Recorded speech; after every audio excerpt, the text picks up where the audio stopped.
Togo Info, le Togo à votre portée. Elle avait dit ici que je vais m'accrocher à ses fesses comme une puce là.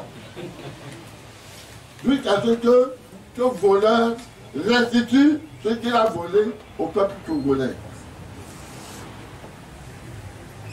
Je ne dis pas par ma force. Je ne dis pas la force de Dieu, parce que Dieu est justice. Il y a tous les pauvres Togolais qui crient devant le Seigneur. Et il les écoute. C'est pourquoi il a donné la victoire. Mais alors nous, Togolais, nous les jeunes du Togo, oh!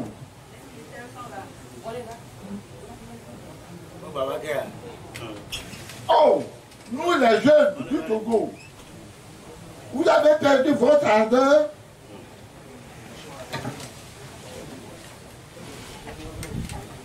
Bon.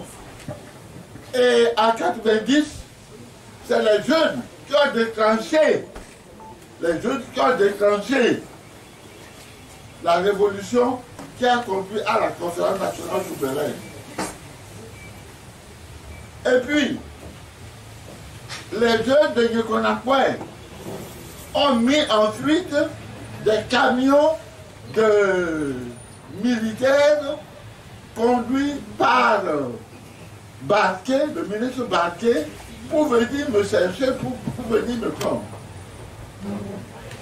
Les jeunes de Yekonakwe avaient vu ces camions, ils ont sifflé et la jeunesse, toute la journée, s'est mobilisée et a mis en fuite, ils ont mis en fuite les militaires. Et ils sont arrivés à arracher même des mains de M. Barquet un document qu'il portait. Le président, il a demandé mes téléphones, il dit, Monseigneur, qu'est-ce qui se passe? Mon ministre, il a dit, mais monsieur le président, je ne sais pas qu'il y avait un ministre qui venait me voir. Bien sûr, à 9h, j'attendais le ministre du RPT pour arranger la fin de la, comment vous appelez, de la grève illimitée.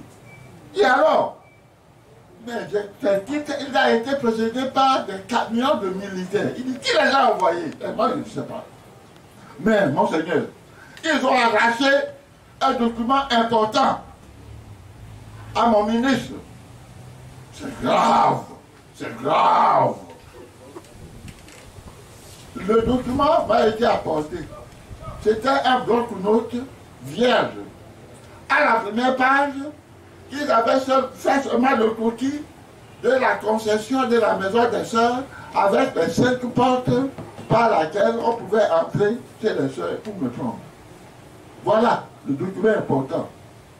Eh bien, les jeunes ont été dynamiques, ils ont brûlé des pneus toute la journée et l'ambassadeur de France a dû envoyer un message spécial pour me demander de sortir pour calmer le jeu. Je ne suis pas sorti. J'ai envoyé M. Bruce David agiter un mouchoir blanc en leur disant, eh bien, c'est vrai que Monseigneur Pozo n'est pas mort, il est vivant. Et alors les jours se sont calmés. Voilà, donc, maintenant, à 90 ans, combien de temps me reste-t-il encore à vivre? Qui me donne de l'argent? Qui me paye? Pourquoi je m'engage ainsi pour le Togo?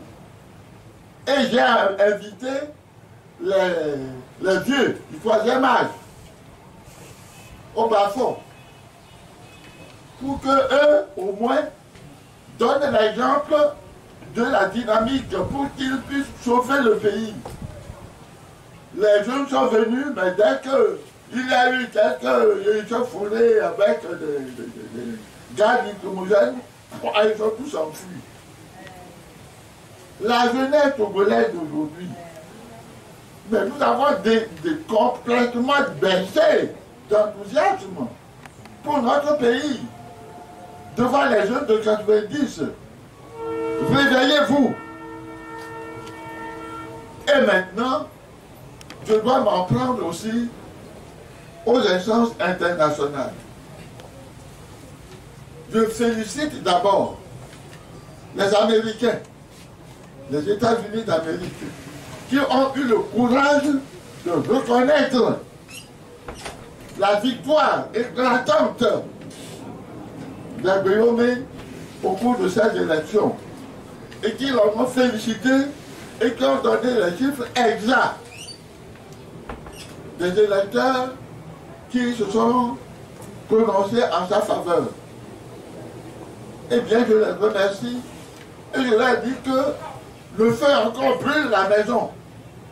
Il faut qu'ils aillent jusqu'au bout et qu'ils nous aident à renverser la situation afin que les voleurs, les brigands qui sont en train de faire le malheur du Togo, que ces gens-là s'en aillent et que Aguillaume règne de façon démocratique.